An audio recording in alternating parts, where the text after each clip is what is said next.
High wind warnings on the Mackinac Bridge strikes fear in the heart of motorists, especially those who remember the story of Leslie Pluher.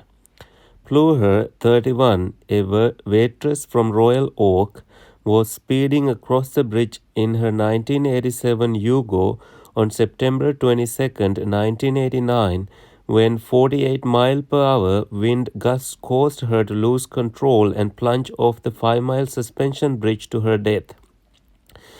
It took Michigan State Police divers 8 days to find the mangled Yugo, which was resting in waters 152 feet deep.